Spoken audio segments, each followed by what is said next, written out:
What I want you to try to do now is to begin to think of yourself as, if you ever need a metaphor or analogy for it, think of yourself as the space.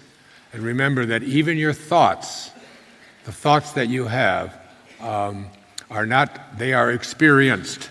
They are not what you experience with. Even what you see, everything that you see, seeing is something that takes place within you. The great poet from the 18th century, William Blake, said, "To see the world in a grain of sand, and a heaven in a wildflower, to hold eternity, infinity, in the palm of your hand, and infinity in an hour, we are all led to believe a lie when we see with, not through the eye, which is born in a night to perish in a night, while the soul slept in beams of light." Everything that you see, if I were to stay up here and ask you to stand up and walk towards yourself, you couldn't get even 1 inch or 1 millimeter away. Who you are is the infinite consciousness, despite the fact that you've come to believe that you are a body that has thoughts. Thoughts are things that are experienced through your inner consciousness. So think of yourself as space. And when you do that, you begin to realize that if you close your eyes, there's no seeing. The minute that you open your eyes, seeing is something that takes place within you. And then if you begin to realize that everything that you do see that seems to be out there is also experienced only within you. So that seeing and the seen are all internal experiences of infinite consciousness. It's all taking place within you. So that seeing, the seen, and the seer are all one. Hearing, the sound, and the hearer are all one.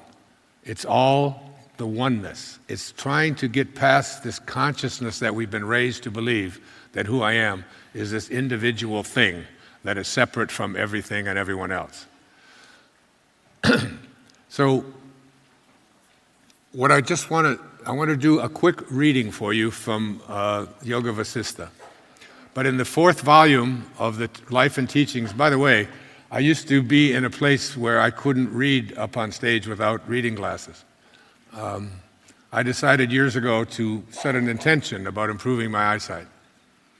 And now, not only 14 years ago when I took the test for my driver's license, I had to have a little box marked on there, must have assisted with sight, must wear glasses.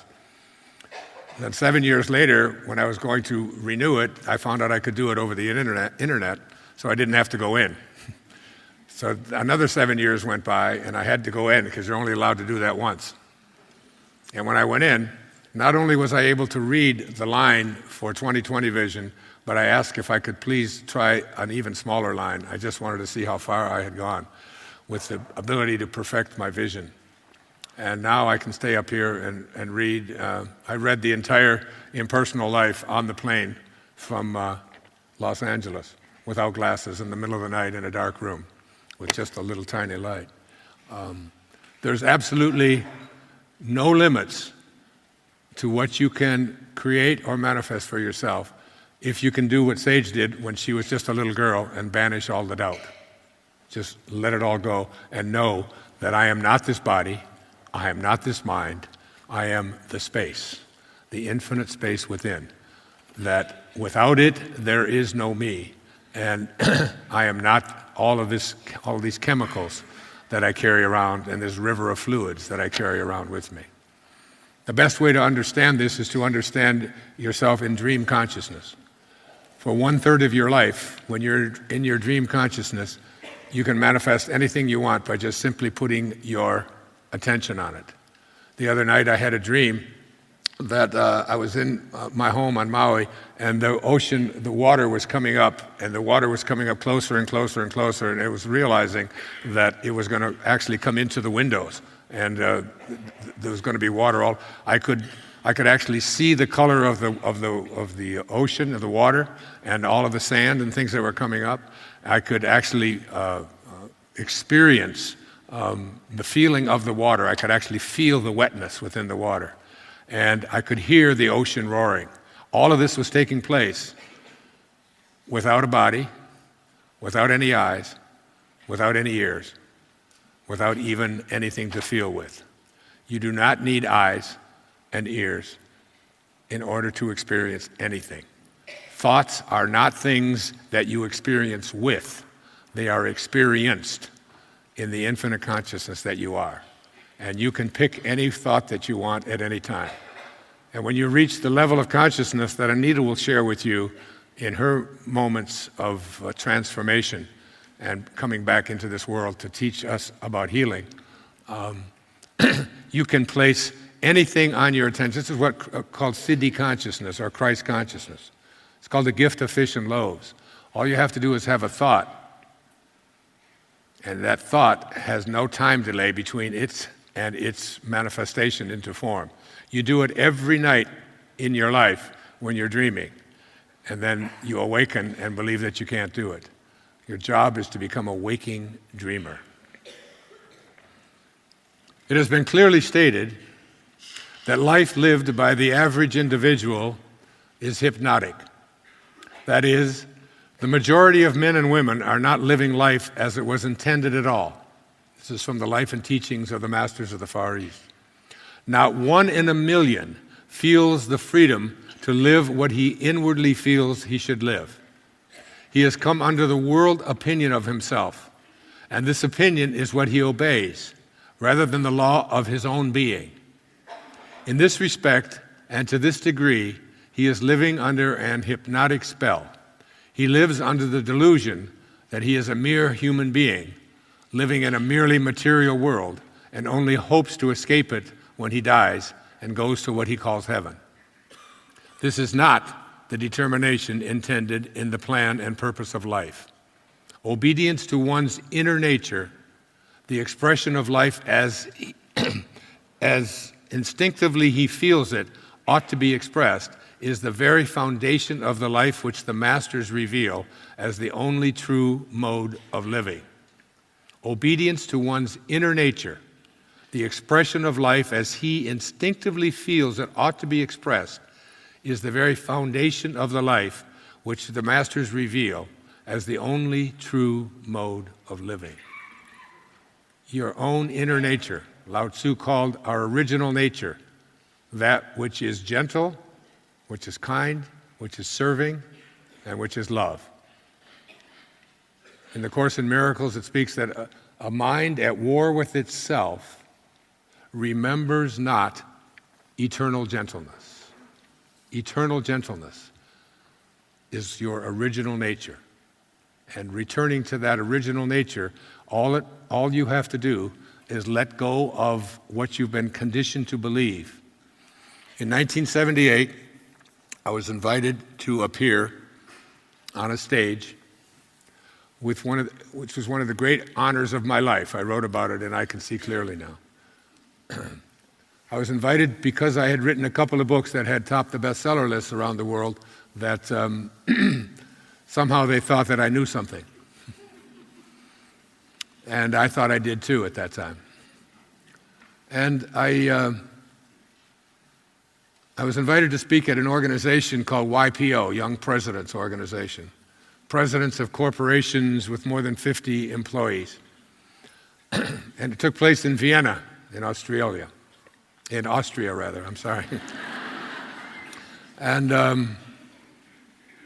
when I arrived there, I really didn't know who I was going to speak to or what I was going to do. I just knew that they flew me over there. My wife and I were able to live this wonderful life. It was a week-long experience in Vienna, and no one was paid for appearing, but it was a great honor to be there. I followed the Vice President of the United States at that time, Walter Mondale. And they put me on a panel with a man who had been my hero, a man that I had required every student that I had at the university and in high schools before that when I taught. and had given to each one of my children and asked them to read over and over again, something that I had read many times. I just read it again just before I flew down here when I spent a week at the Chopra Center with Deepak in California. The man's name is Viktor Frankl. Viktor Frankl wrote a book called Man's Search for Meaning. Viktor Frankl, in 1942, when I was 2 years of age, was picked up from his home. He was a medical doctor, a psychiatrist, and he was put on a train. And he was sent to a place in Poland where I visited called Auschwitz. And he was in Auschwitz and Dachau and Birkenwald and 2 other places for the next 3 years. And he survived the concentration camps because he developed something called logotherapy. Logo means meaning, and decided that we have to have meaning in our lives. He said we can find meaning in 3 ways generally. One is through love, another is through our work, and another is through suffering. And he quotes Dostoevsky in his writing. He says, Dostoevsky asked the question, the Russian novelist, he said, "Am I worthy of my suffering? The low places, the struggles, the difficulties in my life, am I worthy of them?" And he wrote this book after he was liberated in 1945, when he was at Dachau. His wife, who was pregnant at the time, was put in a train and to a concentration camp, and she was cremated the day that she arrived there. Of every 28 people that went to one of the concentration camps, only 1 survived. And he met some amazing stories. He tells one story in here. He said this young woman knew that she was going to die in the next few days. But when I talked to her, she was cheerful in spite of this knowledge. She said, "I am grateful that fate had hit me so hard. She told me in my former life I was spoiled and did not take spiritual accomplishments seriously. Pointing through the window of the hut, she said, 'This tree here is the only friend I have in my loneliness.'" She was a skeleton. Through that window, she could see just one branch of a chestnut tree. And on that branch were 2 blossoms. "I often talk to this tree," she said to me. I was startled, and I didn't quite know how to take her words. Was she delirious? Did she have occasional hallucinations? Anxiously, I asked her if the tree replied. "Yes," she said. "And what did it say to her?" She answered, "It said to me, 'I am here. I am here. I am life, eternal life. I am. I am. The name of God.'" Viktor Frankl and I were on the same panel along with Virginia Satir, a family therapist, a very brilliant woman. And I was just in awe of this man who had managed to survive the kind of suffering that it's hard to even imagine took place during my lifetime, that we were exterminating human beings by the millions in factories of death, in the stench of the horrors of places like Auschwitz, that he managed to survive. And he said to me after lunch, after we spoke, he said, "We were given a bowl of dirty water with a floating fish head in it for our protein." And he said, "Those who couldn't find beauty in that floating fish head could not survive." A very important question to ask whenever you're suffering, whether it's with a malady, with a physical malady, an emotional malady, financial, whatever it might be, is, am I worthy of my suffering? Did the impersonal life, the impersonal intelligence, the infinite consciousness, God, source, divine mind, whatever you want to call this, the great Tao, did it place me into this place and with these desires within me, and am I worthy of it? Because if you decide that you are worthy of it, And what he said to me at lunch, I've never forgotten. He said, when we are confronted with situations in our lifetime over which we have no control, we are then challenged to change ourselves. And if we cannot change ourselves, we cannot survive, nor can we grow. And the problem that most people have is that they are unable to change what they have come to believe is to be true, or their version of who they are and what the world ought to be. So within you, I ask you to think about that whenever you find yourself suffering. I do it myself. In perhaps the most difficult time in my life, when my wife and I separated 16 years ago, when she fell in love with an Australian son of a... Where did that come from, that old ego? And in my deep sadness, my children saw that I was struggling so much, and yet that perhaps became the most significant moment in my writing and in my life, when I found a way to be compassionate, a way to find kindness, a way to be softer, and open myself up to a life of living with God. Because I believe this to be really one of the most important lessons in my own life. Where the path to God ends, the path in God begins. Living yourself and recognizing yourself as a piece of God. And I have 4 posters up here, one of which I want to speak about briefly, which I've already spoken about this morning, and the others tomorrow. And you might be able to put this on the screen. Yeah, oh, you can. That's great. If the doors of perception were cleansed,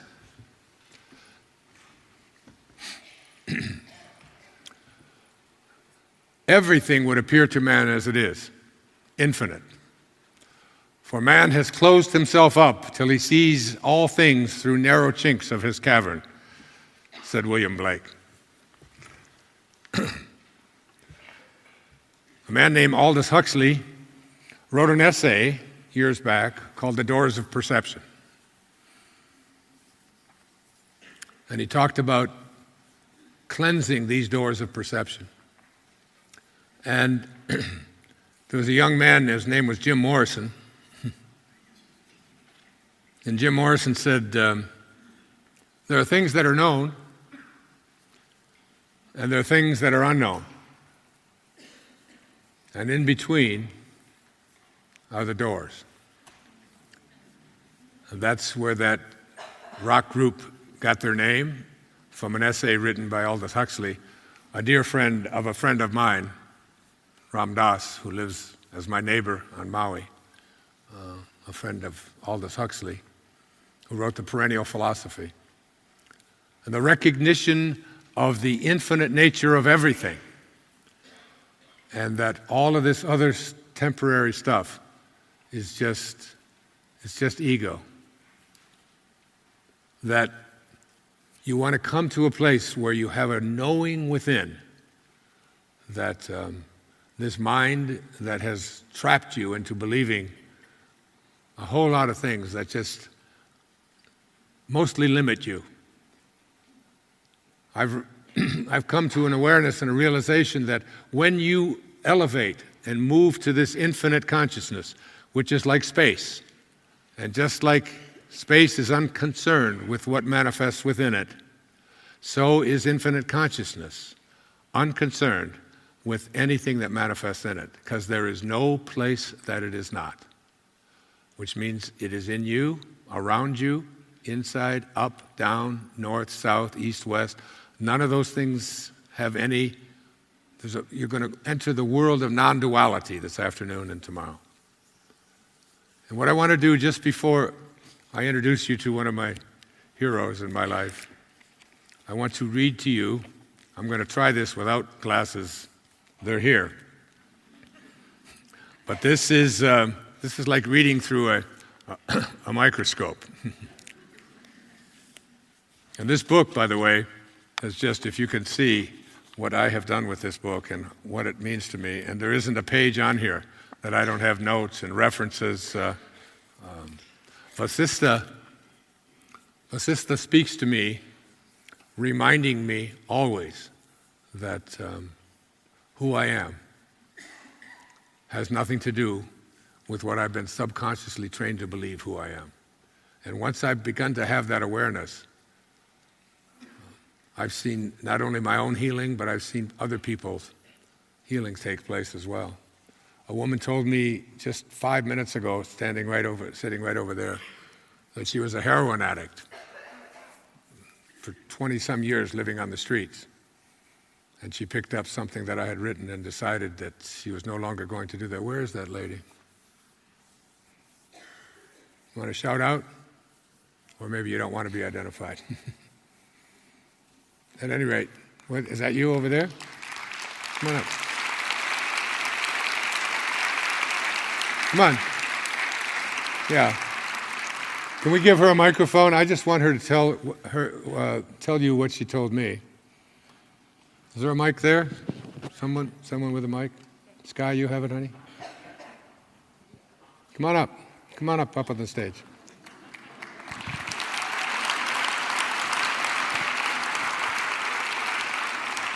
Have a seat. She had no idea I was going to do this. Hi. Is this on? Hi. Just tell us, we just have a couple of minutes, just tell us what you told me. Well, first of all, I was meditating to the Moses Code like I do every morning for about 40 minutes the other day, and I heard Wayne Dyer in my meditation, which is why I'm here today. In 25 odd years ago, I picked up Real Magic, and that was the first book that I've read. And I had been living on the street and oh my God, my heart is just shaking. I picked up the book and I learned that I could have a different life and that I could change my life and that I deserved more and that not to be fearful. I still continued to use for about 5 or 6 years after that, but I kept reading and I kept believing. And now I'm a teacher and I teach all over Australia, and I teach the gift of changing your beliefs to marginalised people all over Australia. And I mention you...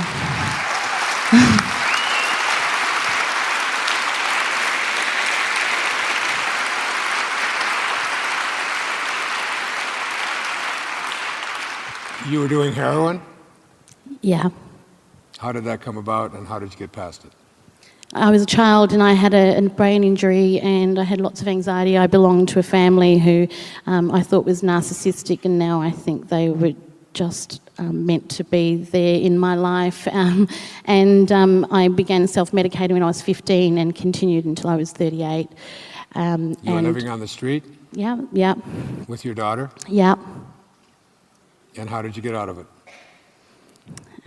Meditated, even though I didn't think it was working. I did it anyway because you said it would work.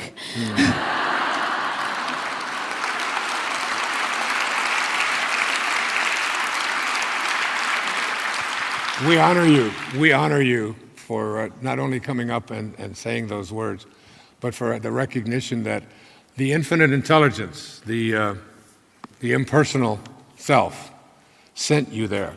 You had to be there.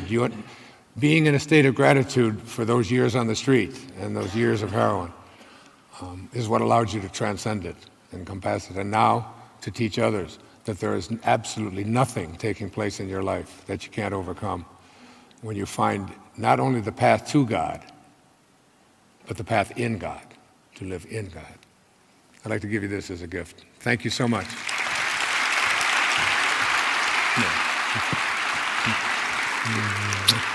God bless you.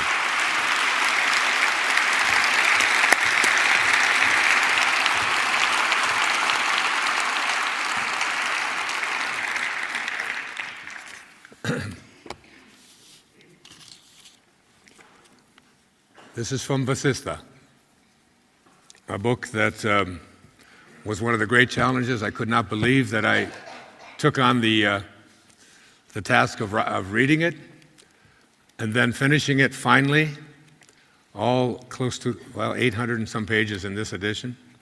And then putting it down and leaving it for just a couple of weeks and being so drawn to come back to it and back to it. Because one of the things it says in the impersonal life is, it says, "You, however, who do comprehend what I am saying here, will love every word and will read and reread many times, and consequently will receive all the wondrous pearls of wisdom I have held in reserve for you. This book and its message will be to you hereafter merely a fount of inspiration, or a door through which you will be enabled to enter into the impersonal estate and to hold sweet communion with me, your Father in heaven, when I will teach you all things you desire to know." The excitement, my kids just say, "Come on, Dad, get a life," But the excitement of Vasistha, just holding it up here in front of you and telling you about it. And there's a handful of you in here that are intrigued by it. There's a few that will probably order it on the internet and find it and have it sent to you. And there's probably one in here that may get through it. But when it resonates with you as a burning desire, remember that every burning desire that you have ever had has not been placed there by your personal self, which is your ego and your senses. It has been placed there for you, whether it's up or down, to find the excitement within you that perhaps it was for me to have it here for this moment, just to teach it here this afternoon, or to inspire any one of you. Because I've often said that in an infinite universe, who's to say? Who's to say that my father didn't sign up to come and incarnate into this consciousness of being a thief and basically an asshole all of his life, in order that you might hear that story and be able to forgive someone in your life, which will, and infinitely it goes. Who's to say that he didn't sign up for that, to say, I'm going to come here, and in this lifetime, I'm going to have 3 children, and my youngest is going to so want to find who I am, and I'm going to stay away from him. And when he does find me, it's going to transform his life. And not only is it going to transform his life, but it's going to help millions and millions of people into infinity to have a recognition of their own divine self. Who's to say? By the way, that's what happened. That there are no accidents is more than just a clever saying. In an infinite universe, guided by infinite consciousness and divine intelligence, there can be nothing that isn't on purpose and perfect. Even what Viktor Frankl had to go through, and collectively what we had to go through. So hard to get a hold of this idea that even evil itself and some of the things that we read about and hear about. What I have found as I've moved into this different level of consciousness, that I no longer read newspapers, that I rarely turn on the news or the TV, and if I do and there's something on there that I don't want to be in a space of divine love, which is where I live and practice every day, that I just let all of that go. Because I know that it is only through a shift in consciousness that our world is going to be transformed. And consciousness is everywhere, even in the things we think it shouldn't be. So I'm just going to do a brief reading without glasses for the first time.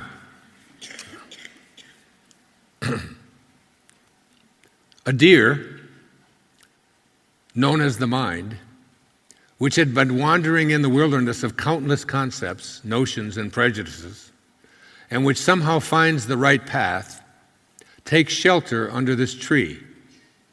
This deer is pursued by its many enemies who covet its hide or covering. It hides itself in thorny bushes known as the body in an attempt to save itself. All this effort wears out its energies. running hither and thither in the forests of samsara, which is the coming and going of things, this life, that life, harassed by the winds known as vasana, or latent tendencies, and scorched by the heat of ego, the deer is afflicted by interminable distress. This is your mind I'm speaking about. This deer is not easily satisfied with what it gets. Its cravings multiply, and it continues to go out far in search of satisfaction of those cravings. It gets attached to the many pleasure centers known as wife, children, family, etc. And it wears itself out in looking after them. It is caught in the net of wealth, and it struggles to free itself. In this struggle, it falls down again and again and injures itself. Borne down by the current of craving, it is carried far away. It is haunted and hunted by innumerable ailments. It is also trapped by the different sense experiences. It is bewildered by its alternate rise to the heavenly regions and its fall into the hell. It is crushed and wounded by the stones and rocks known as mental modifications and evil qualities. To remedy all of these, it conjures up its own intellect, various codes of conduct which prove ineffectual. It has no knowledge of the self or of the infinite consciousness, which is what it is. This deer, known as the mind, is made insensible by the poisonous exhalation of the snake, known as worldly pleasures and cravings for such pleasure. It is burnt by the fire of anger. It is dried up by worries and anxieties. It is pursued by the tiger known as poverty. It falls into the pit of attachment. Its heart is broken by the frustration of its own pride. At some stage, this deer turns away from all of this and seeks the refuge of some tree already described, the tree of meditation. And there it shines brightly. Supreme peace or bliss is not attained in any other condition but the unconditioned state of consciousness. And this is attained only in the shade of the tree known as samadhi or meditation. Thus, having obtained rest, the deer, the mind, delights itself there and does not seek to go elsewhere. After some time, the tree known as meditation or samadhi begins to yield its fruit, which is the revelation of the Supreme Self. The mind deer beholds that fruit above itself on the tree of meditation. Thereupon, it abandons all other pursuits and climbs that tree to taste its fruits. Having ascended that tree, the mind deer abandons the worldly thought patterns, and it does not contemplate the baser life again. Even as the snake abandons its slough, this mind deer abandons its previous habits so that it might ascend the tree of meditation. Whenever memory of its own past arises, it laughs aloud. How was it that I remained such a fool until now? Having discarded greed, etc., it rests on that tree like an emperor. Day by day, its cravings decrease. It does not avoid what it gets unsought, nor does it long for what it does. That's so important. It does not avoid what it gets unsought. That is, it is not craving anything, it just allows. Nor does it long for what it does not obtain effortlessly. It surrounds itself with the knowledge of the scriptures that deal with the infinite consciousness or the unconditioned being. It perceives inwardly its own past states of ignorance and laughs. It sees its own wife and children and laughs at them as if they were either relatives in a previous lifespan or people seen in a dream. All the activities that are based on attachment and aversion, fear and vanity, pride and delusion appear to it as though they were all play acting. Looking at the momentary experiences in this world, it laughs derisively, knowing that they are like the experience of a madman. And there's more. That kind of writing just thrills me. The idea, when I look back at who I was. But I always remember what Vasista said, that true nobility, it's not about being better than anyone else. It's about being better than you used to be. And I can tell you for sure, and my children, and my wife, with whom I'm still married, and we love each other very much from separate places on the earth, but very much. We're going on a cruise together to Israel in the fall. That I am better than I used to be in all of those areas. But Sister teaches in the very opening pages, let go of your cravings.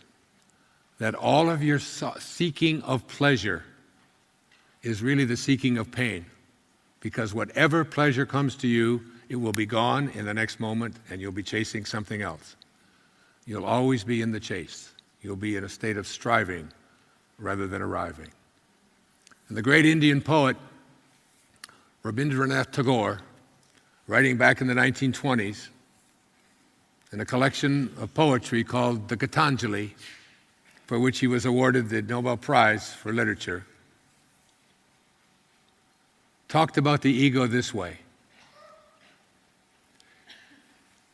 He said, I went out alone on my way to my tryst. But who is this me in the dark? I step aside to avoid his presence, but I escape him not. He makes the dust rise from the earth with his swagger. He adds his loud voice to every word I utter. He is my own little self, my Lord. He knows no shame. But I, the real me, the infinite me, I am ashamed to come to thy door in his company. I just don't think writing gets much better than that. Tagore, one of my all-time favorite poets. And about a dozen years or so, or less than that ago, a woman here in this room, who's about to ascend the stage, was inches away from death. And I read about something that she had posted about her recovery and her experience. And all I knew was her initials, but I had a burning desire. And I've learned over the years now, as I wrote about all of my burning desires here, that when that thing is there, when that voice is there, when that inclination, when that being impelled to do something is there, that I am willing to listen and respond with willingness, determination, and fearlessness. And I found her. And she can tell you the rest of the story, or we'll talk about it more tomorrow. But my friend Stuart Wilde wrote a book about infinite wisdom. And he said, I've seen what the light looks like at the end of the tube. I've seen the God force. There are no human words to describe the magnificence of it. One is lost to explain it. It is utterly the most beautiful thing I've ever seen and the greatest power that exists. A glimpse of that, and every stuck-up twerp on the planet would sit down and shut up. But even if you haven't had a near-death experience, you will be able to feel the God force in your heart as you begin to control the ego. Ladies and gentlemen, my friend, my colleague, and someone I admire and speak to all the time about achieving that God consciousness. She's been there, she's seen it. Anita Moorjani. Come on up, Anita. Yeah.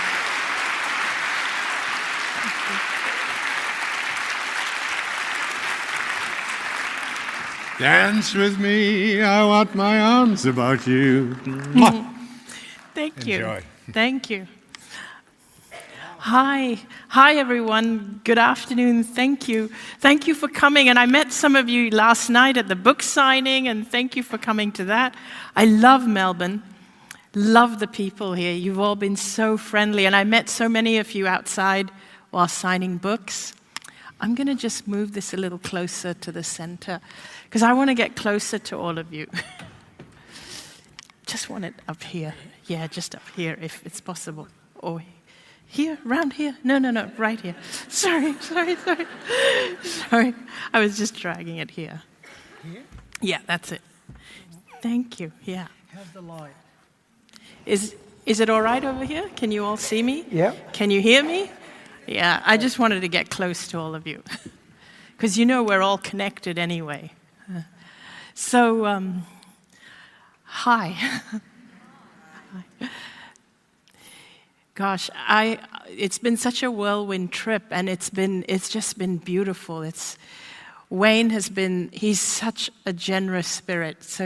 And I am so grateful to him to have launched me on the stage. It started over 3.5 years ago. The journey started pretty much in Sydney when my book was launched. And in Sydney, I'd never been on stage before. We were at an auditorium for 3,000 people, and my book had just come out.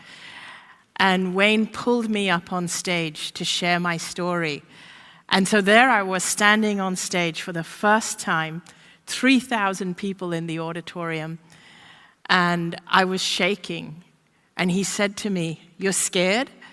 And I said, "Yeah, of course I am. I've never been on stage before." He goes, "Yeah, but you've been dead and back." He said, "What have you got to be scared of? What's the worst thing that can happen to you?" You've already experienced the scariest thing. So I said, "No, public speaking is scarier than death." Believe me, it is. Death is actually very, very beautiful. Because February the 2nd, 2006, should have been my last day of life. On that day, I actually experienced death. I had had cancer. I was struggling with cancer, with lymphoma, in fact, for 4 years. And by 2006, I was diagnosed in 2002, but by early 2006, the cancer had spread throughout my lymphatic system. So I had tumors, some of them the size of lemons, from the base of my skull, all around my neck, under my arms, in my chest, and all the way down to my abdomen. In some places, my skin had opened up. I had these great big skin lesions, these gaping holes, where toxins was oozing out of my skin. My lungs were constantly filled with fluid, so if I lied down, if I lied flat, I would be choking on my own fluid. I was connected to a portable oxygen tank, so I had the oxygen mask over my nose all the time. My body had stopped absorbing nutrition, so my muscles began to deteriorate, and I weighed about 83 pounds when I was at my lowest, so I looked like a skeleton. But not only that, because my body had stopped absorbing nutrition, I could no longer walk. My legs just didn't have the strength to walk, so I was in a wheelchair. Not only that, even my neck didn't have the strength to hold my head up. My head was always hanging down, and it was a real strain for me to even put my head up. I was so weak, and I was constantly in a state of discomfort because I was in pain all the time from the skin lesions, from being unable to breathe.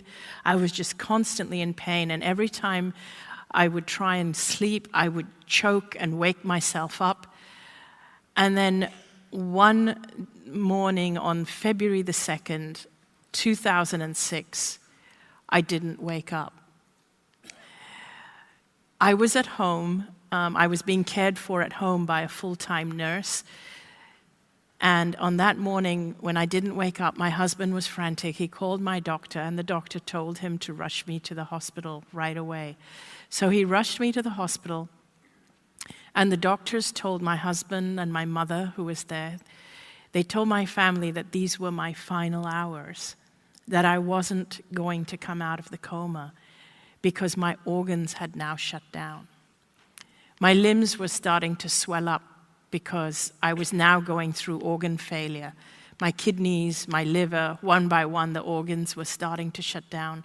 And they said that this was the dying process and that I was not going to come out of the coma and I would not even make it through the night.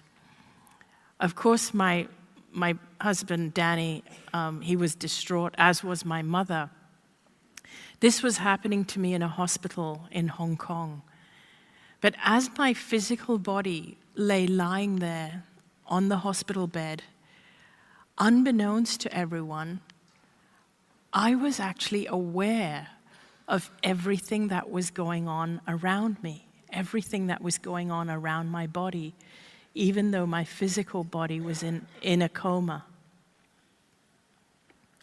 I was aware of what everybody was saying, what the doctors were saying to my family, what my family was saying, but I was also aware of what they were feeling. Like as if it was as if I merged with their feelings. I knew what they were feeling. I could feel the helplessness of the doctors and the nurses because they were rushing around and they were poking tubes into my veins, but they knew that I was dying. I was aware of how distraught my mother and my husband were feeling. My husband was sitting there, Danny, he was sitting there right by my bedside, holding my hand and willing me to come back.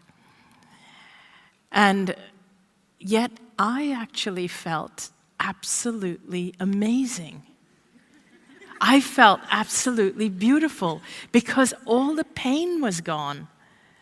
For the first time that I can remember in 4 years of dealing with cancer, all of the pain was gone. All of the discomfort was gone. And I just felt really light and really free. And I wanted to communicate to my family that I'm okay, that I'm perfectly fine, I'm not in pain, because they were so distraught. But I couldn't communicate with them. It was like I had no voice. I wasn't able to speak. And yet I just felt really incredible. And I felt a feeling that I can only describe as a feeling of unconditional love. I use the words unconditional love because there aren't any words in the English language to describe what I really felt, but it was a feeling as if I was loved just because I existed. I didn't have to do anything to prove myself. I didn't have to be someone. I didn't have to prove myself or anything. I was loved unconditionally just because I existed. And I don't remember feeling that way ever in my life before. And it was just the most amazing feeling. I felt light. And of course, all the pain from having the fluid in my lungs, the open skin lesions, and being unable to breathe, all the discomfort, it was all gone. I then started to become aware that I was surrounded by other beings.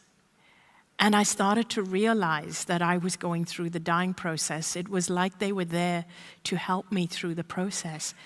And they were all loving beings. But one of those beings was my deceased father. My father had died about 10 years prior. And when I was growing up, my relationship with my father was very turbulent because my parents are Hindu, and I grew up in Hong Kong, and I went to a British school. So my father and I clashed. We had a lot of cultural clashes because as I grew up, he wanted me to embrace traditional Hindu values. But I had grown up outside of my culture. I had friends who were all different cultures and nationalities and religions, and my parents wanted me to have an arranged marriage. And I rebelled against this. Finally, when I did give in, and I was supposed to get married to somebody they had chosen, about 2 days before the wedding, I couldn't go through with it and I ran away. And this, and this actually brought a lot of shame. It's the best thing I ever did, looking back at it now, because I've met the most amazing husband, Danny, who's over there taking photos. And by the way, while we're on the serious topic, whenever Wayne sees Danny, he always says, "Danny, if you and I put our heads together, we'd make an ass of ourselves." So 2 days before the arranged marriage, I ran away, and I brought a lot of shame to my family, to his family, and to our community, because everybody in the Indian community in the whole planet heard about what I'd done. And this was the days before the internet. And if anyone here is Indian, you'll know what I mean. So my parents were told that no Indian boy would ever marry me. No parents would ever let their son marry me after what I'd done. Interestingly, when Danny asked me to marry him, he happens to be Indian, and when he told his parents he wanted to marry me, they said, "What? That's the girl who has a mind of her own." Are you sure you want to marry her? So anyway, so I met my father in the other realm, and I had always felt that I had disappointed him, that I had never been good enough, that I'd failed him. And he passed away before I got married. I'd failed him in the eyes of our community, and he passed away, and so he wasn't there for my wedding. When I encountered my father in the other realm, I realized that he had been watching over me during my wedding. He had seen Danny. He had seen me get married, and I was very, very comforted by that. But also, more importantly, all I felt from him and for him in that realm was pure, unconditional love. The guilt that I had carried, it was just gone because of the love I was feeling from him. There was no judgment for anything that I had done in my life that could have been judged as being wrong. There was no judgment at all, because in that realm, I understood that whatever I had done that can be perceived wrong, it was done. I understood that I had done it from my own limitations and also from the limitations of the circumstances. So even though I had often felt that I was a victim of my own culture, I realized in that realm that even my father had been a victim of our culture. I had no judgment for my father as well for what he had done, because he was doing the best he could and the best he knew how as a Hindu father for his daughter. Because I realized in that realm, when we die, not only do we leave our physical bodies behind, but with it, we also leave our gender, our culture, our race, our religion, our values, our beliefs, and all the layers and layers that we accumulate through this lifetime of all our beliefs and our values. So if we leave all this behind, then what crosses over? I realized that what crosses over isn't something smaller or reduced because of everything we've left behind. In fact, it's something far, far greater. It's something huge. It's something that cannot be labeled by all those labels. It's our pure essence. It's our pure consciousness. It's our pure light. Or we can call it pure God. Again, these are all labels. And labels limit who we truly are. And what crosses over is who we truly are. And I realized that who I was, what crossed over, and who we all truly are, is something or someone much more powerful and much more magnificent than I had ever realized in my life. I never knew how powerful I was, how magnificent I was, how great I was. I never knew that I was an expression of God, that which expressed itself through this physical body is an expression of God. I never knew that in physical life. Now, I also encountered my best friend who had died. She had died of cancer about 2 years before I had this experience. And I encountered her in the other realm. And at the time she had died, I wasn't with her because I was watching her dying of cancer, and I found I couldn't be with her because I was dealing with my own diagnosis. So I stopped going to the hospital to see her, even though she wanted me there. And when she died, I had felt really guilty. And she was my best friend, like a sister to me. We'd grown up together. And now here she was in the other realm, and all she felt for me was pure, unconditional love. There was no judgment for me not being there. There was no, and even the guilt I had felt was just gone. What we feel in the other realm is even beyond forgiveness, because in order to forgive someone, you have to judge them as being wrong first, and then you forgive them for having hurt you. When we're in that realm, it's the state of non-duality. You realize there is nothing wrong. Everything that happened was meant to happen. It was all perfect. I realized I was meant to run away from that marriage because the family who it happened to, they had to have it happen to them because it gave them what they needed to move on, to move to the next stage of life. Everything is so perfect when we're in that realm. It's like we're all part of the tapestry. Everything that even feels wrong, it's all perfect when we cross over.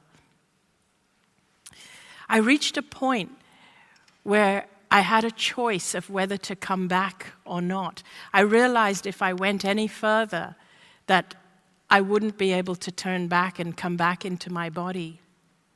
But it was at that point that my father said to me that I should go back because it wasn't my time. Now, no part of me wanted to come back. He actually had to convince me because it was so beautiful in that realm. And over here, I was suffering. My physical body was dying, and I was suffering. My family was suffering, taking care of me. But I realized in that state of clarity that now that I knew the truth of who I really was, if I chose to go back, my body would heal very, very rapidly. I also want to say at this point that time is very different in that realm, because so much happened, so much more than what I can even describe in this short time that we have. But time is so different. It's not linear like the way it is, the way we experience it here. We experience one point of time at a time, only the present moment, this present moment, and the next present moment, and the next. And we string it together to form linear time. In that realm, it's like all of time exists at once. So it felt like I had 360-degree peripheral vision. It was not like viewing through these physical eyes the way we view here through our physical bodies. I didn't have physical eyes, so I wasn't viewing like from one point outwards. It was like I could see everything all around me because it was pure awareness. But it wasn't just the room I was in, it was all of time and all of space. And that's what I mean. So wherever I put my awareness, there I was. So I was able to become aware of my brother who was in India while I was dying in Hong Kong, and he was getting on a plane trying to get to see me before I actually died. I was aware that I had to stay alive at least until he got to me. But I was also aware of other lifetimes that I had with my brother and other lifetimes that I had with my husband, Danny. I was aware that Danny's and my purpose was linked. And if I died, he wouldn't be able to complete his purpose either. And the communication in that realm, the way my father communicated with me, was not with words the way we communicate here in physical. Because again, we don't have bodies, we don't have vocal cords. It was like his essence and my essence just merged. And I knew everything he wanted me to know. So there was no room for miscommunication.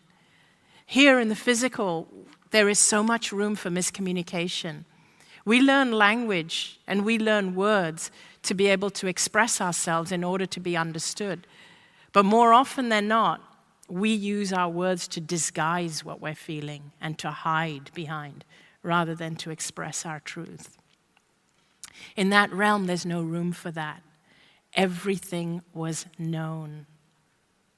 So I reached this point where I knew I couldn't go any further.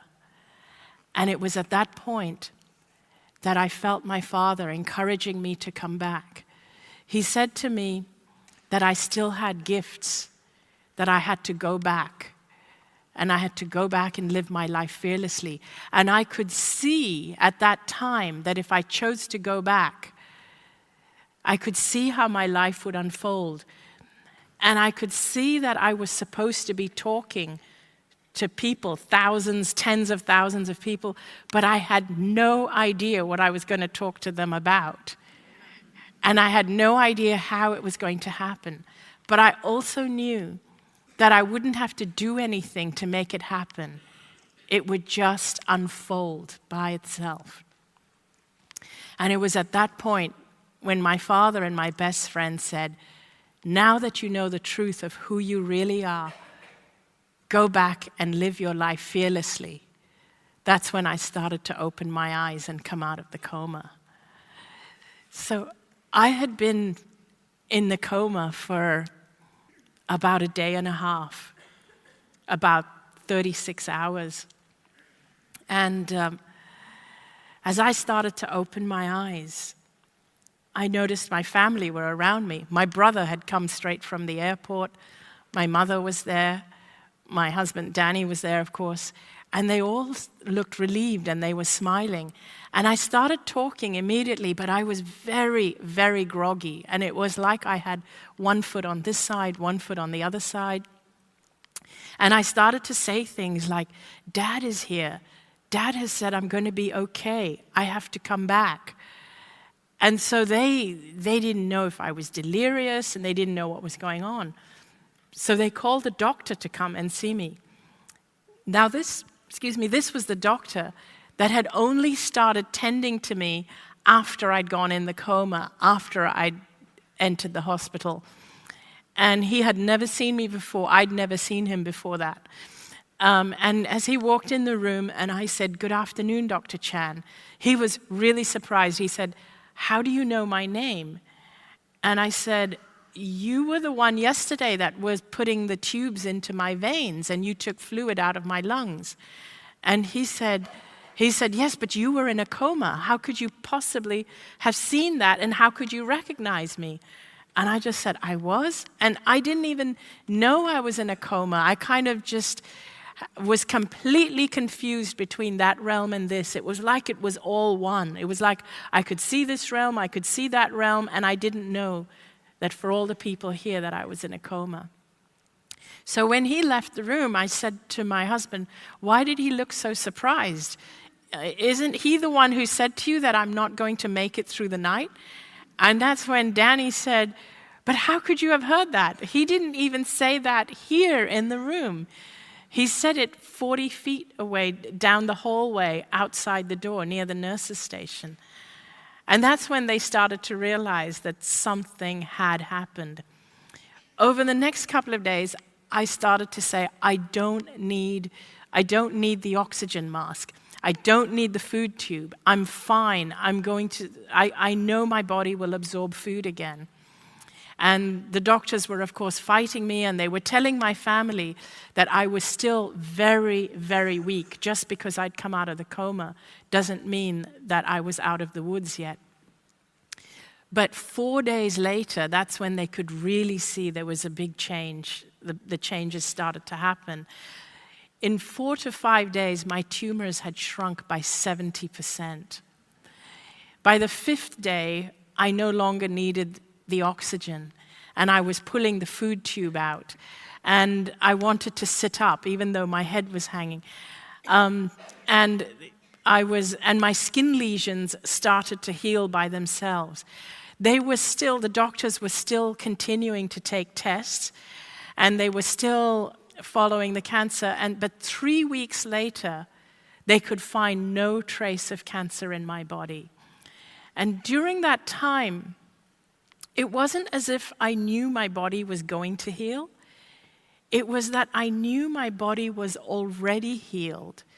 I knew I was already healed, but my physical body just had to catch up with me. That's what it felt like. And 3 weeks later, I remember 3 weeks after coming out of the coma, 4 doctors came into my hospital room, and they said to my family, "We have a problem." So my family looked really worried, as did I, and they said, "What's wrong?" And one of the doctors said, "We can't find any trace of the cancer."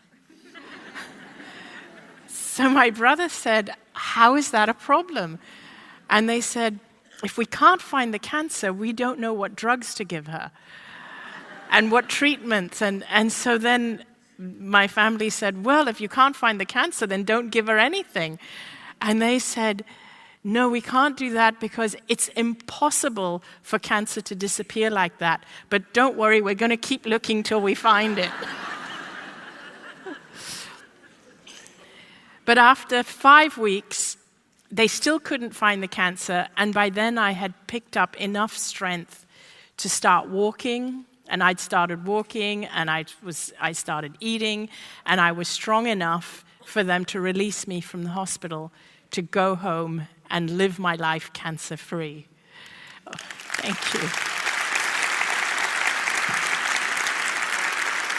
Thank you. And I'd like to share with you a few photos from part of my journey. If we have the photos queued up, I'd love to share them with you. And that's the photos of my parents. Now, what I wanted to say, though, is I didn't have any photos taken of me when I was at my worst, when I was in the wheelchair, when I was connected to the oxygen tank and all. I refused to let anybody see me. I wouldn't see anyone, I wouldn't let anyone see me, and of course I refused to have photos taken, and also when I was in the hospital. So what you'll see is something pretty close, but not quite there. So that's my parents when they first got married. Ooh. And that's my father, who I met in the other realm. And this is my best friend. She's the one on that side, on my left, your right, and I'm on the right. That's my husband Danny and I when we first got married, back when he had hair. He says he lost all his hair after being married to me. That was when I first started to get sick. I was always near my bed because whenever I would walk, I would get out of breath very, very quickly because my lungs were always filled with fluid. And that's me, even weaker. That's about the worst point at which I would appear on photos. After that, I refused to let people take photos of me. That's me with my dog. I used to hate being in the hospital because I would miss my dog so much that even though I used to go to the hospital for treatment, I'd always want to go back home after treatment. I never liked staying in hospitals. I wanted to share with you my medical report. So this was on February the 2nd, the day I went into the coma. And you can see over here is the list of where they found all the tumors. And you can see it says in the neck, in the axilla, which is under the arms, in the lungs, in the chest, the fluid in the lungs, the pleural fluid, and so on. That's all the findings. That's on the 2nd of February. That one is dated the 27th of February. That was the day they came into our hospital room to say we have a problem, because this says there is no evidence of lymphoma in my body. So if I have a few more minutes, I just wanted to share some of the lessons I learned. 10 minutes? Okay. So what happened is that when I was released from the hospital to go back home, that's when the real work began, because now I had to live a life that I didn't know how to live anymore. I had been someone with cancer for the last 4 years, and the person I was before I got the cancer versus the person I was now that I went home after this experience was a completely different person. Because the things I learned in the other realm were things that I had never learned in physical life while growing up. And so many of the things I learned contradicted what I had been brought up to believe. In fact, so many of the things I learned were the opposite of what I had been brought up to believe. And I realized that the reason why I had always created a life that I didn't want was because everything I learned was the opposite of what I really needed to know to make life work. It's very hard to explain what it felt like in the other realm, because there aren't any words in the English language. So I like to use metaphors. And one metaphor I use is that of the warehouse. So I want you to imagine this with me. If you imagine that you're in a dark warehouse, pitch black, it's just pitch black, there's no lights, and all you have is one little flashlight. And you have this little flashlight to navigate your way through this warehouse. So the only thing you can see is what the little beam of your flashlight is shining on. So as you walk and make your way through the warehouse, you illuminate your path, and that's all you can see is what the beam is shining on. Then as you shine it up on the wall here or there, you can just see those little areas that you're shining your flashlight on. Now imagine one day that the lights go on. And when the lights go on, that's when you realize that you're in this huge warehouse. I mean, it's humongous, huge. It's so huge, you can't even see the ends. But it's lined with these shelves, like rows and rows of floor-to-ceiling shelves, like bookshelves. And on these shelves are all kinds of things. Some of the things are really beautiful, and some are horrendous, and some are colorful, and some are not so colorful. Some of the things on the shelves are boring, some are scary, some are of colors you've never seen before, some of them are loud and garish, and some of them are just frightening looking, and some are ugly. So there are all these things lined up on the shelves, side by side, existing simultaneously. But you haven't seen most of those things. You've only seen the few that your flashlight shone on. You had no idea that all of these things existed simultaneously. 95% of those things, you had no idea they even existed. But now here they were, existing side by side along the things that you knew existed. So now, if the lights go back off, and you're back to one flashlight, and if your flashlight is shining on something, and even if that thing is the only thing you can see in that moment, you know that it's not the only thing that exists. You know that so much more exists than what your flashlight is shining on, because you've seen the warehouse. This is what it feels like. It feels like that our awareness is only focused on one thing at a time. The flashlight is an analogy for our awareness. Our awareness can only focus on one thing at a time, and we think that one thing is reality. But it's only your reality. Someone else's flashlight is focused on something else, and someone else is on something else, and that's their reality. But in actuality, all these realities exist simultaneously. And realities exist right under your very nose, which you're not even aware of. Let me try a little experiment with you. I want you to look around the room and find everything in the room that's any shade of red, orange, pink, any shade of red to orange, red to pink, and commit it to your memory. Look around, including people's clothes. Find as many as possible. Commit it to your memory, because I'm going to test you on it. Okay? Now I want you to face the front. Turn around, face the front, no cheating, close your eyes. Close your eyes, no cheating. Now I want you to recollect as many things in the room that were blue as you can. Can you think of anything? Nope. Very few. So open your eyes and look around and see all the things that you missed that were blue. The blue and the red exist simultaneously, but your flashlight was focused on the red, so you didn't even see the blue.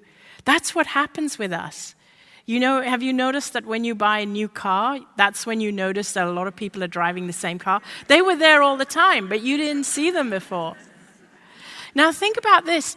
Think about how much awareness we put into cancer. Think about all the ad campaigns. Think about how much money we put into cancer awareness, how many campaigns we have, how many ads there are, billboards, ads, everything just on cancer awareness. Now I want you to think about this. What if we put that same amount of effort, that same amount of awareness, the same amount of money, the same amount of campaigns on well-being instead? What a different reality we'd have. Thank you.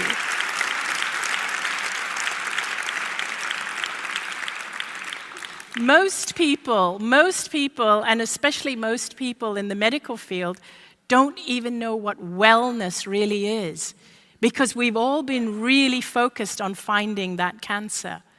Most people don't know that wellness means joy, it means love, it means being able to love people, it means allowing yourself to be loved, it means finding your joy in life, doing what makes you happy, having meaning in life, as well as physical wellness.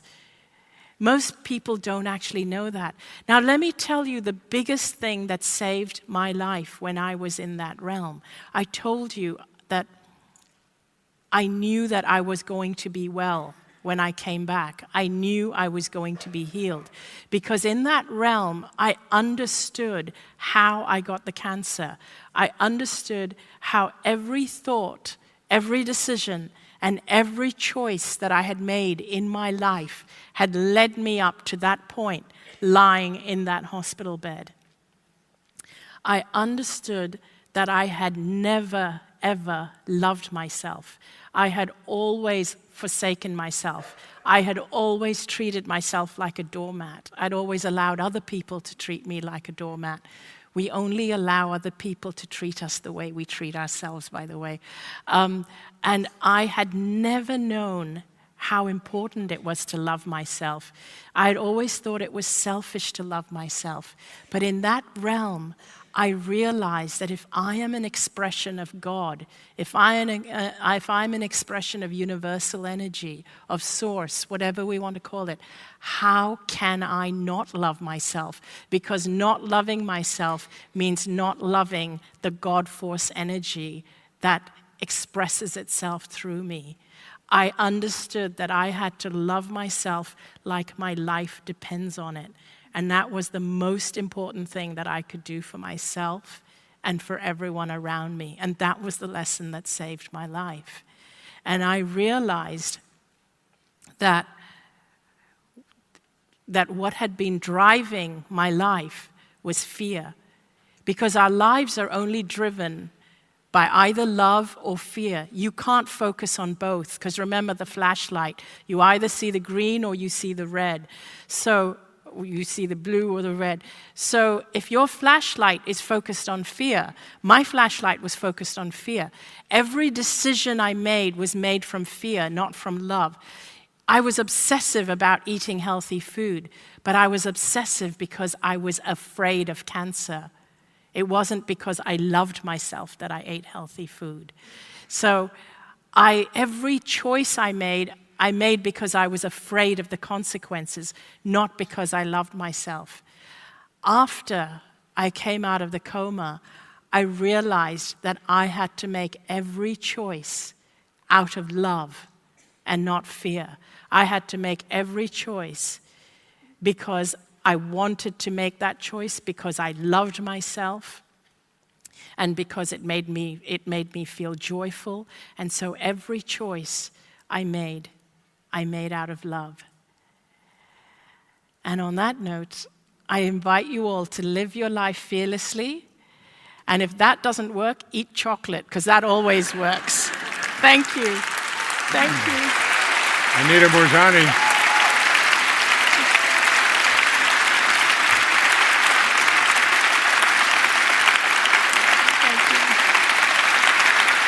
Beautiful. Beautiful job.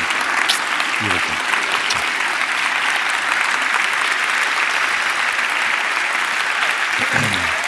Yeah.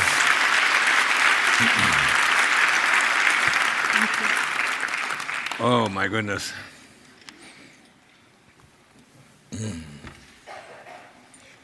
That was so beautiful, Anita. Thank you. Thank you. I won't need it. Yeah. Or you can move that if you like. Yeah. As I was listening to Anita, and I've listened to her many times, I went looking for her, found her, put her on my public television show, decided that I was going to not only publish her book, but write the foreword to it and bring her with me and do seminars around the world, because I think her message is so powerful. She was in a stage of cancer.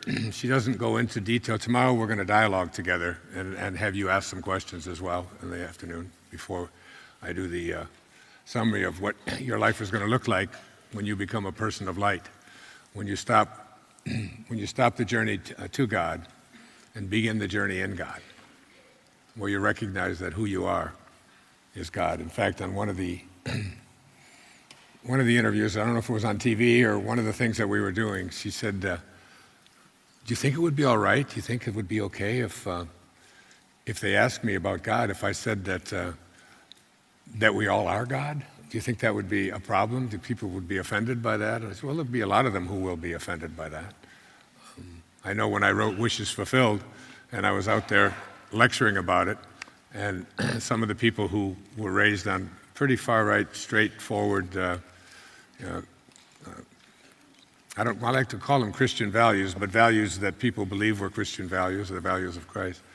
And when I would tell people that they were God, that God is within each and every one of us and we are God, and I would say that they would just get all upset with me because there's this belief system somehow that God is this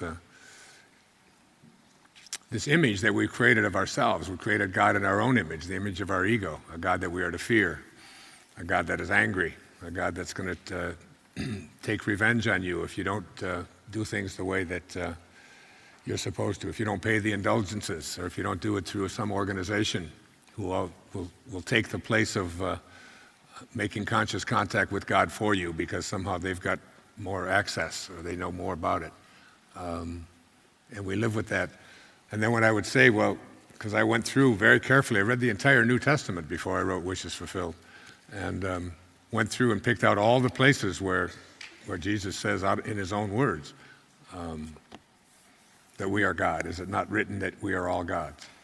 And they'd say, one woman said to me, well, he didn't really mean it that way. I said, but it says right here, it says, I have said you are gods, Well, he didn't really mean you are gods. And when I was talking with Oprah about this, and she got all upset about this, she said, you just can't tell people that they are God. You can't just go around saying that. People are going to have trouble with that. I said, well, then substitute the word God for love, because that's what Jesus said.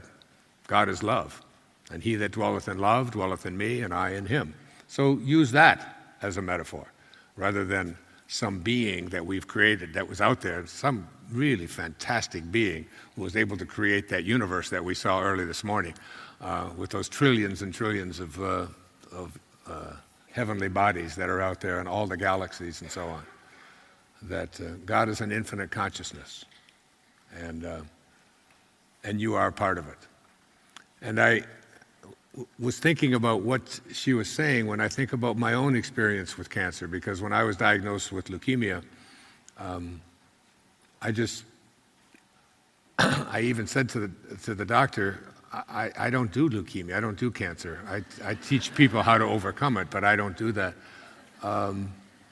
And there was the moment when I began to realize that there is what Anita was saying about fear. In the Course in Miracles, it says there's only two ways to experience anything in life. It's either through fear or love. And everything that is fear cannot be love, and everything that is love cannot be fear. So you are in either one or the other, and the ego is filled with fear, and your infinite consciousness is nothing but love, and staying in that state of love. So I had an amazing experience of healing, of just that was done through someone down in Brazil who handed this to me and told me when I was healed. His name is John of God. When I talked with Oprah about it for 2 hours on her show, she was so intrigued by it that she flew down there like a week later with her own plane and had an amazing experience down there herself, and now talks about it from a place of almost being a devotee. This crystal necklace was handed to me by John of God, and I carry it with me and only wear it when I speak, when I'm in a place of teaching. Because I had a friend who's a medical doctor. She's an eye surgeon. Her name is Raina Piskova. And she found out, because the word got out in America that I had this leukemia, and it was on all the television stations and all of that, and a lot of them with derision, because how could someone who talks about being positive have something like this, as if I had said that if you read my books and listen to what I have to say, you're going to just never have anything ever go wrong in your life. It's not about that at all. It's about understanding that it's not what happens to us in our world. It's how we decide to process what happens to us that makes all the difference in the world. And this woman asked me if I would go down to Abidjan with her to experience the entities that do this healing. Now, all over the earth, there have been many people that we call them faith healers, and there's a lot of duplicity involved in it. You have to be very careful about all of it. But this experience that I had with John of God is the real deal. He has treated he's been here in Australia, and there have been stories written, and there are always stories about people that looking for all the negative side of it and so on. But when I committed to going down there, but I was in the process of writing Wishes Fulfilled, and she said, I want you to go. It's very, very important. You're a very important person. I don't want you to die. You have so much more to teach. And I said, well, I've got I've got deadlines, and I had all of these things I just backed out at the last minute. But I knew about John of God. And so she flew down there anyway, and she had an amazing healing a while back herself, and was going down there for the second time. And when she got down there, she called me from there. She was a bit angry with me for not going, but she said, I still want you to experience the healing And I want you to experience the entities, because John of God always says, I do not do any healing. He goes into a trance, a coma. And when he goes into this trance, if any of you, if you want to, again, you can Google this, you can look it up, you can see the film of it, it's all on the internet, it's all over the place. Just John of God from Abidjan, Brazil, and you'll see it, as Oprah did before she went down there. And he goes into this coma-like, and these entities enter into his body, and he has no memory of anything that he ever does. And he does surgery without any anesthesia, and without even cleaning the instruments and so on. He uses kitchen knives and crazy things, probes, and it's almost beyond anything that you can ever recognize or realize. It's a different kind of a world down there in Brazil, especially in that community. And when she got down there, she said that she had talked to John of God when he was with the entities, and they said that they would be willing to do a remote healing on you if you would do the following things. If you would take the supplements or the herbs, if you would drink the blessed water for 3 or 4 days before, and if you would wear white, and on the appointed night for the surgery, if you would just invite the entities in, and then wake up the next morning, and for the next 7 days, stay in bed. And then the following week, 7 days later, there will be a removal of the sutures. And in the process of removing the sutures, you will experience the healing.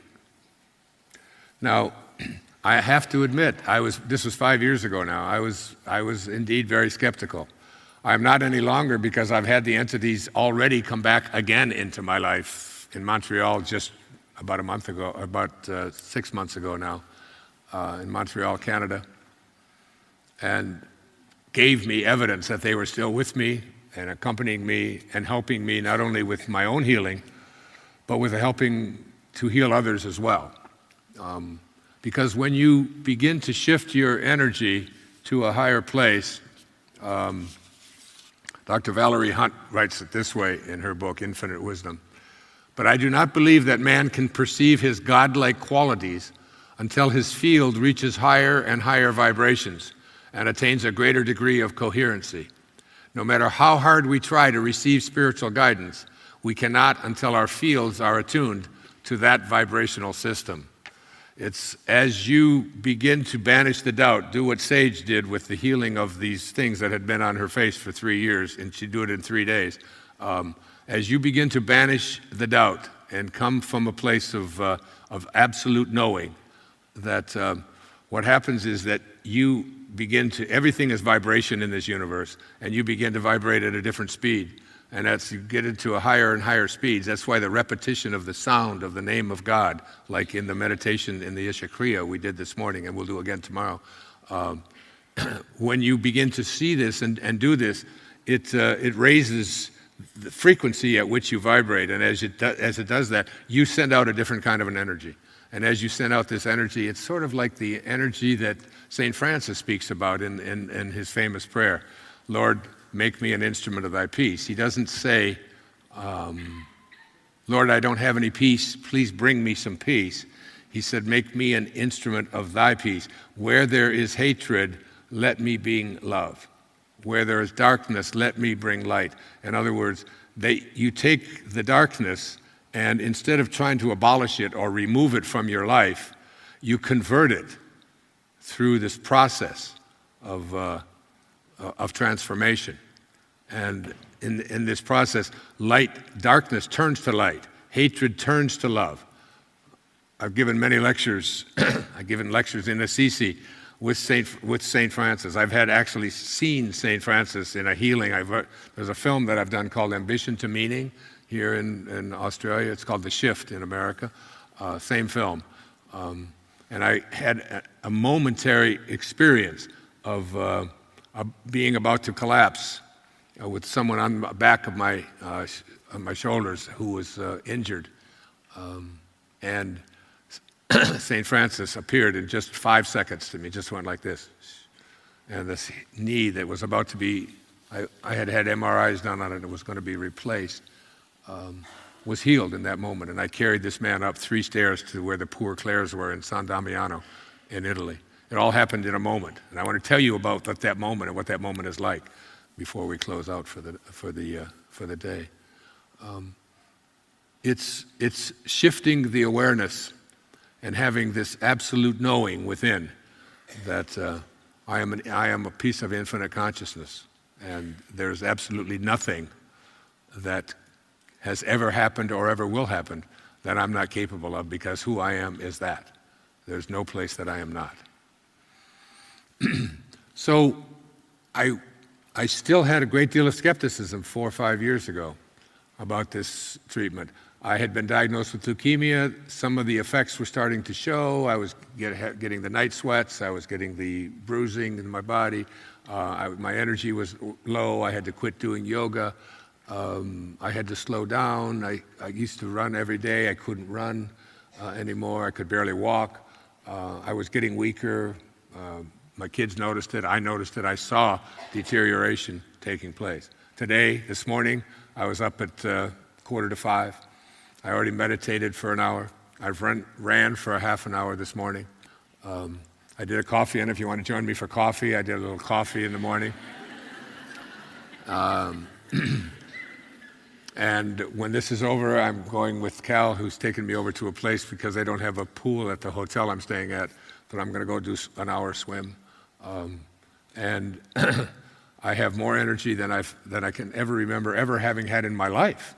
And it all took place back there with this experience with John of God through those entities back on April the 21st, on my just before my 71st birthday. I remember it because it was my mother's birthday.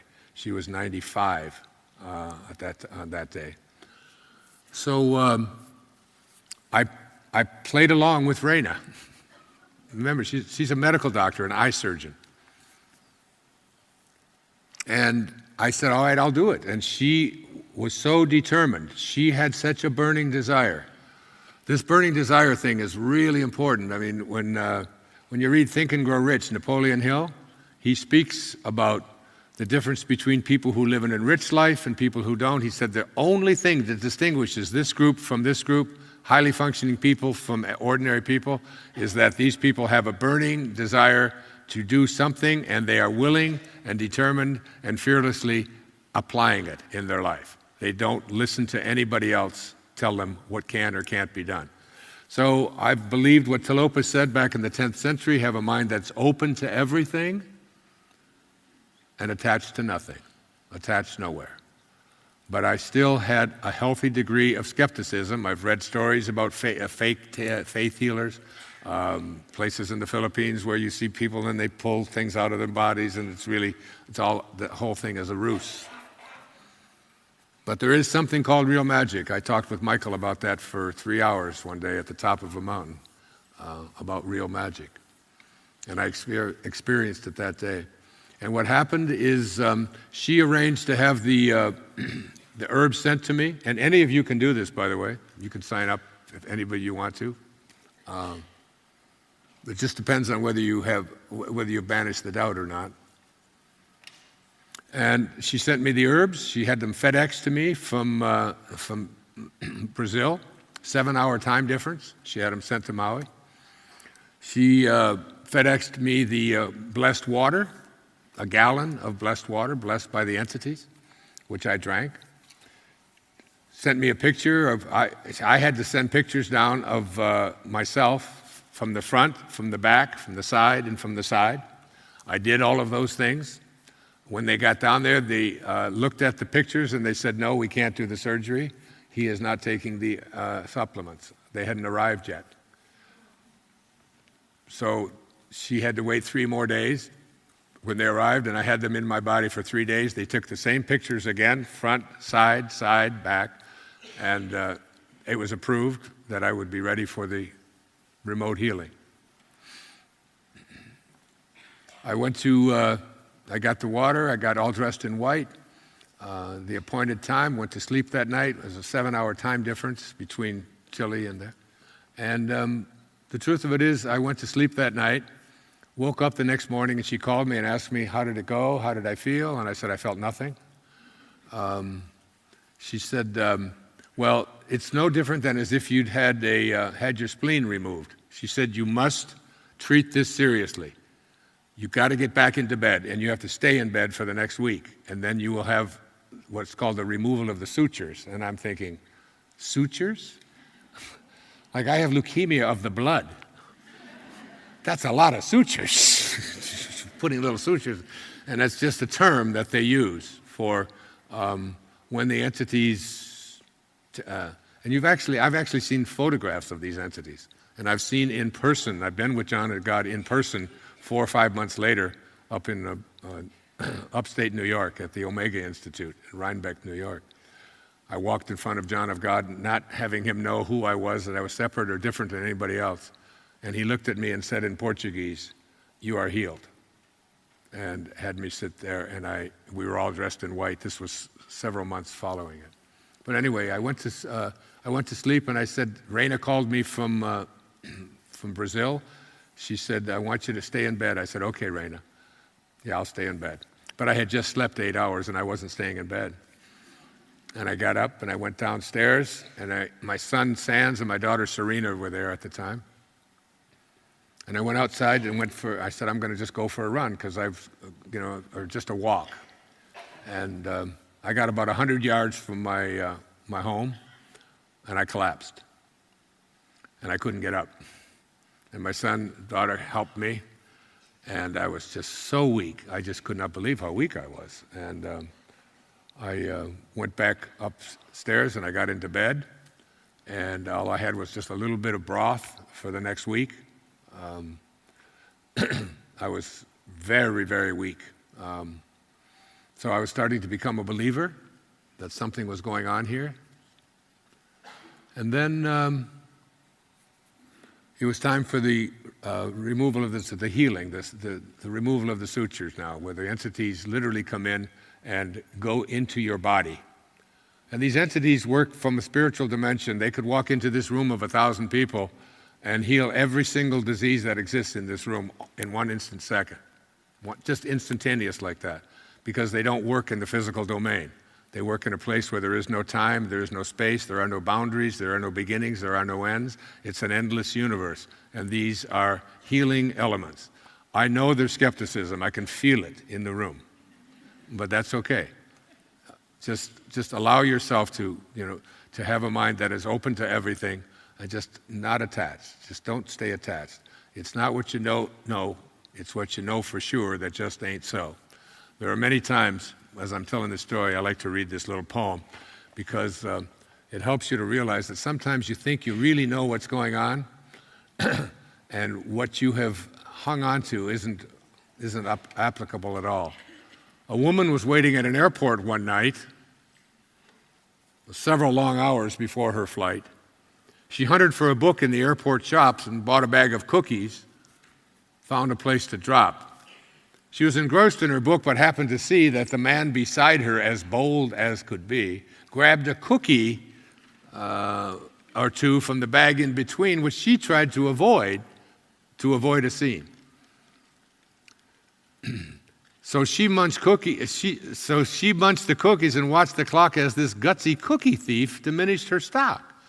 She was getting more irritated as the minutes ticked by, thinking, if I wasn't so nice, I'd blacken his eye. With each cookie she took, he took one too. And when only one was left, she wondered what he'd do. And with a smile on his face and a nervous laugh, he took the last cookie and broke it in half. He offered her half as he ate the other, and she snatched it from him and thought, oh, brother, this guy has some nerve and he's also rude. Why, he didn't even show any gratitude. She had never known when she had been so galled, and sighed for relief when her flight was called. She gathered her belongings and headed to the gate, refusing to look back at the thieving ingrate. She boarded the plane, sank in her seat. Then she sought her book, which was almost complete. As she reached in her baggage, she gasped with surprise. There was her bag of cookies in front of her eyes.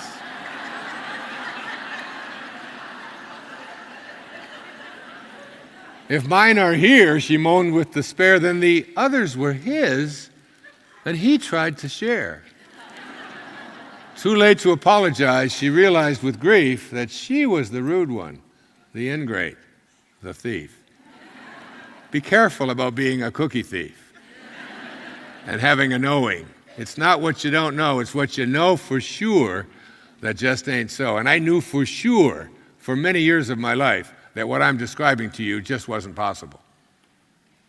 And I remember when Oprah did the show on this, and they sent a Harvard-trained surgeon down there to witness what was taking place, and his report back on film said, in all my years of training, I have nothing inside of me to explain what is taking place here.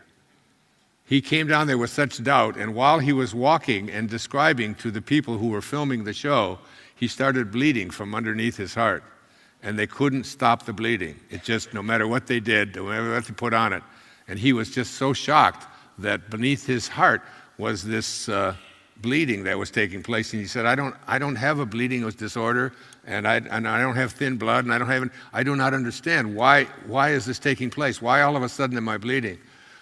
And the woman that was walking with him said, oh, that's how the entities work sometimes when it was really important to understand this message.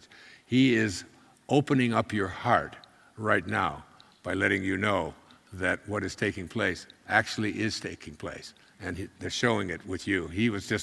And he, by the way, today is one of the great devotees and travels all over the world talking about the ability of some of us. I have a book here that I brought with me called Man of Light, the story of Mauricio Panicet, who had lights coming out from bottom. There's stories in here, I may share them with you tomorrow, but amazing stories of this man who I experienced with my wife, saw the light just come out of him. He has a cross embedded into his chest from this energy. So it was the night of the sutures removal, and now I'm a believer because I was swimming at that time, and the ocean, I'm about maybe 100, 200 meters or so from the ocean, but I couldn't even imagine getting to the ocean. I was so weak, I couldn't even imagine walking to the ocean, getting in the ocean and swimming the way that I was feeling after the week of the surgery. And I awoke that morning after the removal of the sutures at 8 o'clock in the morning, and I had a watch, a real beautiful watch that my kids had persuaded me to get, a very expensive watch. It was an atomic watch that never gains or loses a second. And during the night of the removal of the sutures, this watch exploded. It just broke. And I took it back to the jeweler. They said they had never seen such a thing. They gave me another one, replaced it. Very expensive watch. That one broke as well in that room. The energy in that room that night, when I came out, my son and my daughter were in the kitchen, and I walked out, and they said, Dad, what happened? Did anything happen? I said, I can't believe how beautiful you are. I said this to my son, and I put my arms around him. He said, whoa, what's going on with you? You have a problem? He said, Dad, it looks like someone went into your eye and scraped your eye. It's all bright red, your right eye. It's just all scraped. I said, I have no idea. I said, but the ocean looks like a bowl of love soup. The trees are illuminated in a way that I had never seen before. My daughter Serena was there, and I hadn't eaten, of course, in a week or so, and I was just wearing a pair of shorts, and they fell down. Oh, that's so gross. You don't have any clothes on. I said, just give Daddy a hug. I mean, I just love you so much. It's like, what they had done, what I realized what the entities did is they didn't put sutures on every little piece of cancer that was going throughout my body. What they did is they removed the fear. Fear was gone. You know the word leukemia, if someone tells you you've been diagnosed with leukemia, it's loaded with fear. Anita and I will be talking about this tomorrow when we dialogue up here together. The word cancer is just so loaded with this thing called fear. And we can't go to our original place. who we are, because who we are is just pure, infinite consciousness or unconditional divine love. That's who we are. That's our original nature. It's not just me saying that. It's all of the great spiritual texts, including Vasista and the impersonal life and so many of the things I've been speaking about here today. It's all just a space of pure love. And from that moment on, I began to live from a place of divine love. And this place of divine love is very different than any other kind of place that I've ever been. That was April the 28th. It was 7 days after my mother's 95th birthday. She passed away the following year. I was filming the movie about my experience with my father at the gravesite called My Greatest Teacher. I was in San Francisco at the St. Francis Hotel. And my birthday is May the 10th. And so it was now 12, 13 days since I'd had this. And I had noticed that everything in my life was changing. I woke up my birthday about 6 o'clock in the morning, and I went downstairs to the St. Francis Hotel, to the lobby, and I took $2,000. I wrote a check for $2,000 out, and I got $2,000 in $50 bills. And I went out to Union Square, where it's loaded just with homeless people who are looking in garbage cans, taking pieces of plastic back so they can get enough, or people who are selling their blood in order to feed themselves and so on. A lot of destitute, homeless, deeply sad people. And I spent that entire day until about 5 o'clock in the evening just walking around embracing homeless people. I remember when I was in the room with Mother Teresa, her saying that every day I see Jesus Christ in all of his distressing disguises, that I see the unfolding of God, of Christ consciousness, of infinite consciousness, of pure love, wherever I go, in everything that I see. I don't see appearances, I see beyond the appearances. I knew what she meant that day. I embraced people who hadn't probably had a bath in years. I talked to them about their life. And is there anything that I could do to maybe have lunch with you? And I always put at least $50, some to $100 into their pocket, and told them that how loved they were and how beautiful they were. I wasn't preaching. I was just living from a place of divine love, a place of love where that never varies, a place that never changes. And that was, I'm now 75, so that was 4 years ago, this past May. And that's the place that I live from and strive for. I've stopped my path to God, and I'm now living in God. It is everything I see and everyone that I see, I have no judgment or criticism toward. And what has taken place with what I spoke about earlier, with this being, drinking these organic juices and changing my diet around, it didn't come around because I made a conscious decision, all right, now I'm going to live this healthy life and so on. When you start to elevate yourself and live in God, what happens is God begins to see you, and you become like God. And when you are like God, you are able to do anything, and whatever it is that you need begins to show up. It's called synchronicity, a term coined by, I was trained to be a Jungian analyst at one time. Deepak Chopra and I were on stage one time at the Palladium in London about 15 years ago or more. And we started dialoguing about how do you manifest something in your life. And Deepak said, well, Wayne, there are 4 ways to manifest something. Let's take something like strawberry ice cream. And we began this dialogue on what are the 4 ways to manifest strawberry ice cream. And they go from a lower level of consciousness into God consciousness. The lowest level, the lowest way to manifest strawberry ice cream is to have a thought, gee, I'd really like to have some strawberry ice cream. And then you get up, you take that thought, you get up and you go for a walk, you get on your bicycle, you get into your car, and you drive to the store, whatever, and you purchase the strawberry ice cream and come home, and you're eating your strawberry ice cream. It's a pretty powerful thing to do because it's just a thought. And this thought is just something that shows up in your consciousness, and you attach yourself to it and act on it. The second higher level of consciousness way of reaching and having some strawberry ice cream is to have a thought, gee, I'd really like to have some strawberry ice cream. And you sit there and you tell one of your kids to go get you some strawberry ice cream. Look, go to the store, would you get me some strawberry ice cream? And you just have to sit here. And 30 minutes later, they come in and say, oh, Dad, here's the strawberry ice cream that you wanted. And you say, wow, this is great, I'm moving up. A third way to have strawberry ice cream is a way that you've all had it at one time or another, which is to have the same thought. Gee, I'd really like to have some strawberry ice cream. And someone walks by, a stranger, and says, excuse me, is this your strawberry ice cream? And when that happens, you go, booga, booga, booga.